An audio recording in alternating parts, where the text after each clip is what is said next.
Ryerson personal trainers can do a whole lot more than take you from a size 8 to a size 6. In fact, 10 Ryerson products went from right here all the way to here. Sorry, where? Kristian Halkias is 26 years old. He stands 5'5" and weighs 158 pounds. He's been preparing for this day for 5 years. It was, it was funny. I put my headphones in and I said, okay, I can't focus on anyone else but me. 5 years of his life have been dedicated to working out, eating extremely well, and sacrificing every bit of his social life. All for this Saturday. Saturday, November 6th was the 2010 IDFA World Bodybuilding Championships and Pro Universe. IDFA stands for International Drug-Free Athletics, and the company enforces being drug-free big time. But we'll get to that later. Let's go back for a minute. It all started right here at the Ryerson Athletics Centre, where Kristian trained as a player for the Ryerson men's soccer team. He graduated from the urban planning program and, because he just couldn't get enough, became a personal trainer at the RAC. This is also where he met his bodybuilding motivator, trainer, and biggest supporter, Romano da Silva. Romano is 30 years old and was the first of the RAC group to compete in a bodybuilding competition. He's been in 4 shows since he began in 2005. He won first place twice, including his first competition. This is how Romano described his role in Kristian's first bodybuilding experience. My relationship to Kristian, we refer to each other as brothers, regardless of the skin color. But he's a brother, and I have a tremendous amount of respect for him, and it works both ways.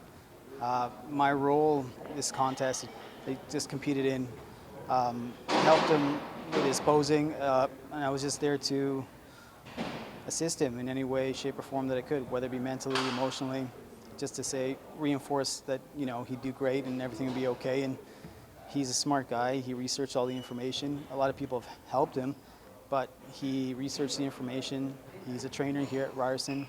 He is aware of how to train properly, technique, breathing, posture. All right, back to Saturday. The event was held at the St. Lawrence Centre for the Arts in Toronto. Saturday morning, Kristian made his way downstairs to where the, let's call it a prep room, was for the athletes. It's a small room with dozens of male and female bodybuilders. Basically, a sauna with far too much testosterone pumping. Al Kabia is a friend, also a Ryerson grad, and a competitor of Kristian's. The two of them were competing in the Novice bodybuilding lightweight class. Novice means it's their first time in competition. There are 4 divisions for the men in this competition: Masters, the over 40 crowd; Pro is for the guys who make the money; Open is where men compete to get their pro status; and finally, Novice, the first-timers. Yeah, I walked in and I walked right back out. I was like, this is not happening. The Ryerson boys' game plan was to wait as long as possible before breaking through the barrier of smog created by the combination of hairspray, PAM spray, layers upon layers of self-tanner, and of course, the aroma of pure masculinity. I enjoyed the diet. I enjoyed getting up at 5:30 to do cardio. I enjoyed training. I enjoyed the whole thing. It was fun. And as much as it may be tiring and it sucks sometimes, but overall, you have to do it because you love to do it. And I love doing it. This was only the beginning. Right now, he's here for the prejudging. The night show is still to come, later that evening. The prejudging is where the judges assess all of the competitors in every weight class and division. This is where the actual judging happens. But the men and women don't know if and what they've placed until they're on stage later that night. The night show is the moneymaker. The men upgrade to their brighter Speedos, and the women change into even more extravagant bikinis. You may have noticed that both the men and the women bear a resemblance and what you wouldn't guess, the scent of slightly burnt marshmallows. Kristian went for 2 spray tans that week and will have at least 4 layers lathered on him throughout the day of a bronzing self-tanner and a liquid shine product. So what's the deal? Okay, I'll save the jokes and get to the point. The bright lights on the stage would completely wash them out if they were pasty. The darker they are, the more defined their muscles and shape will appear. After getting painted up, it's time to pump up. Until the groups are called to line up, every athlete is continually doing what they can to keep their muscles pumped. That means a lot of push-ups, free weights, and rubber bands. Yup, that's a Snickers. All of the men were eating chocolate bars and spoonfuls of pure honey throughout the day. So much for that strict healthy diet. They ate these normally off-limit snacks before they went on stage because with their dieting, they had depleted their systems of unnatural sugars. When the sugar hit their bloodstream, bam! It's like cocaine. Their veins start popping like crazy, which they say helps their muscles look even more pumped. It's almost showtime. Anyone who complains about this is crazy. Get to work out, win a trophy.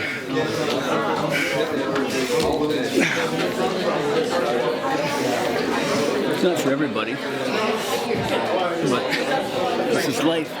Set a goal and achieve it, doesn't matter what it is. There's more to getting on stage than just following a strict weightlifting schedule. The past 12 weeks had been especially intense for Kristian. He woke up at 5:30 a.m. to get his cardio in before going to his full-time job from 8 to 5. By 5:30, he's at the rack to train his clients, after which he would do his weight training. Then home at last to eat his rice, asparagus, and fish dinner, the same meal he had to eat for the last 3 months. There is a lot of sacrifice required to make it where Kristian had. He kept his cool all day. I can't say as much for his competitors. He had them intimidated and they broke the cardinal rule. Or what I'm guessing is the cardinal rule in bodybuilding: never show weakness. I need a bigger back. No, you're good. You look good, man. Next time, not gonna work anymore. I'm gonna spend all my time in the gym. You look good. Don't worry. Never mind. I met Romano and about 3 other guys at Ryerson. That's where we first started. And that's how we all started working out together. And then Romano was the first guy to decide to do bodybuilding. So he was the first one who kind of broke the wall down. And then we all followed suit. Game time. Twice that day, Kristian made his way with confidence to the stage entrance. For the morning show and the night show, he had to block out the guys around him and focus on his posing. The judges were evaluating their symmetry, which means everything has to be proportional, top to bottom, left to right, and front to back. This isn't just some beauty contest. Holding the poses for more than 15 seconds is draining, especially after not drinking any water nor eating food with any nutritional value all day.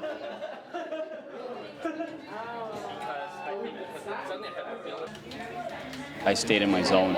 I didn't really pay attention to what everybody else was doing because typically guys are trying to get each other off of their game. As much as they may be saying some nice things, they're loaded comments. So, and at this point when you're depleted, your mind plays tricks on you, so you really get very critical of yourself. And so for me, it was just about focusing on what I had to do. I think it was adrenaline. It was an adrenaline rush. I just felt that I think my last 12 weeks flashed before my eyes, and the last 5 years flashed before my eyes because I've been working towards this for 5 years. So it was all those things, and then it was just sheer elation, like I did it. I'm on stage, I finally stepped on and did it. That was, I think, the most gratifying feeling, was just being able to say that I did it. Kristian walked off stage with the 3rd place trophy. But remember how I mentioned that IDFA enforces being drug-free? Well, this guy got busted. He had won 2nd place, but unfortunately his excuses fell short, and the drug testing officer took him to his inevitable fate. Drug-free means no roids, palo.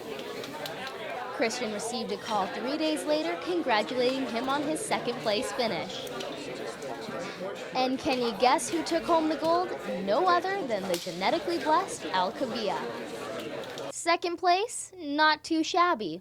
What was it that ultimately got Kristian through? Knowing that I was representing my family, my close friends, and my family at the rack. That was what got me through. For Kristian, the 9 champions before him, and all of the champions to come, it starts and ends right here at Ryerson. For the Ryerson Rams Network, I'm Kelsey Wingerak.